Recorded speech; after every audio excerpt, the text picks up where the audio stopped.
생명의 생가 이영훈 목사입니다. 주 안에서 평안하신지요. 오늘은 2월 20일 월요일입니다. 또 한 주간이 시작됐죠. 빠른 세월 하루하루를 지혜롭고 또한 성실하게 살아가는 그러한 복을 익혀야 할 것입니다. 샘가에서는 말라기서를 묵상하는데 오늘은 6번째 3장 7절에서 12절까지 11조에 대한 것, 하나님의 것에 대한 내용의 말씀을 소개하고 있습니다. 말라기는 이스라엘의 또 다른 죄악을 지적하고 있죠. 그러나 자신의 죄가 무엇인지 여전히 깨닫지 못하는 백성들에게 저주가 내려질 것이라고 말씀을 하면서 돌이켜 순종하면 다시 복을 주실 것이다 라고 말씀하고 있습니다. 먼저 7절에서 9절까지는 사람이 어찌 하나님의 것을 도둑질하느냐 라고 하는 내용이죠. 이스라엘의 불순종의 모습은 하나님께 드리는 헌금에서도 분명히 나타났죠. 그들은 하나님이 정하신 규례인 11조와 봉헌물을 제대로 지키지 않으므로 죄악을 저질렀지만 심각한 문제는 이러한 죄에 대해서 이스라엘은 무지했다는 것입니다. 죄에 대한 의식이 없다는 것입니다. 하나님은 이스라엘이 나의 규례를 떠나 지키지 않았다라고 말씀을 하셨죠. 그러나 하나님은 이스라엘의 이러한 반역에도 불구하고 다시 내게 돌아오라고 권하시죠. 그런데 무지한 이스라엘은 우리가 어떻게 하여야 돌아가리까? 라고 반문합니다. 이렇게 죄를 인정하지 않는 이스라엘을 향해 하나님은 너희가 나의 것을 도둑질했다라고 구체적으로 말씀을 하셨죠.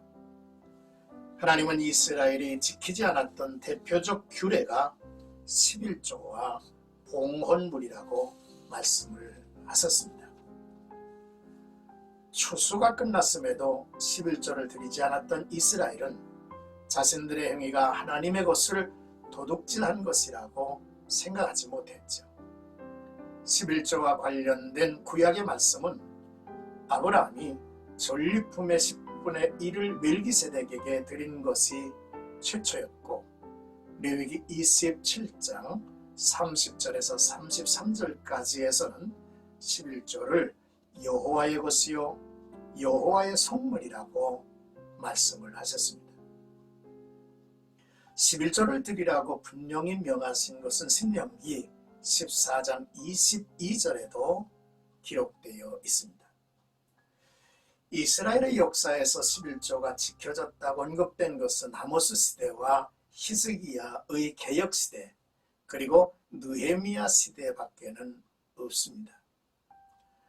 아마도 이스라엘의 대부분의 시대 속에서 11조가 무시되었던 것 같습니다. 11조와 봉헌물을 도둑질함으로 하나님의 것을 도둑질한 것인데 그 결과는 저주라 했죠. 지금 말라기 시대에 일어나는 여러 가지 일들이 하나님의 것을 훔친 것으로 생긴 결과라고 말씀하고 있습니다. 이제 10절에서 12절까지는 너희의 온전한 11조를 창고에 들여 나의 집에 양식이 있게 하고 라고 말씀을 하십니다. 하나님의 말씀은 저주로 끝나지 않습니다. 너희가 회개하고 돌아와 온전한 11조를 드리면 하나님은 다시 복을 내리시고 회복의 축복을 누리게 하신다고 했죠. 이제 돌아와 순종하라는 것입니다. 나를 시험해 보라 하셨죠. 되묻지 말고 순종해서 확인해 보라는 말씀을 주신 것입니다. 하나님은 약속을 이루시는 분임을 증명하여 보여주시겠다고 하셨죠. 하나님의 약속 뒤에는 분명한 원칙이 있습니다. 누가복음 6장 38절과 고린도후서 9장 6절에서 8절 말씀을 보면 그렇습니다. 농작물을 보호하시고 열매를 풍요롭게 하신다고 약속하십니다. 메뚜기를 금하여 수고하고 노력해서 얻은 수확물을 지켜주시고 포도나무 열매가 익기 전에 떨어지지 않도록 해주시겠다고 말씀하셨습니다.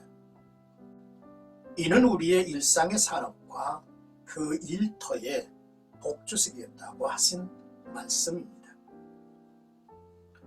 이뿐만 아니라 세상의 많은 사람들에게 선망의 대상이 될 것이라고 하셨죠. 이 같은 이스라엘을 보고 이방인들이 복되도다 라며 부러워할 것이라고 말씀을 하신 것입니다. 사랑하는 생각가족 여러분, 삶이 어렵고 힘들다는 이유로 하나님 앞에 마땅히 드려야 할 것들을 드리지 못하고 사는 그러한 경우가 우리들 가운데는 많습니다. 좀 더 하나님 앞에 그를 사랑하는 마음으로, 그를 경외하고 섬기는 마음으로 이 11조 생활이나 헌금 생활을 했으면 좋겠습니다. 오늘도 나와 여러분들의 삶 속에 하나님이 함께 하시고, 하나님이 나의 일터와 직장에 복을 주시고, 나의 일상의 산업에 축복하셔서 하나님이 차고 넘치는 은혜의 증거를 확인하고 증거하며 사는 나와 여러분들이 되기를 주님의 이름으로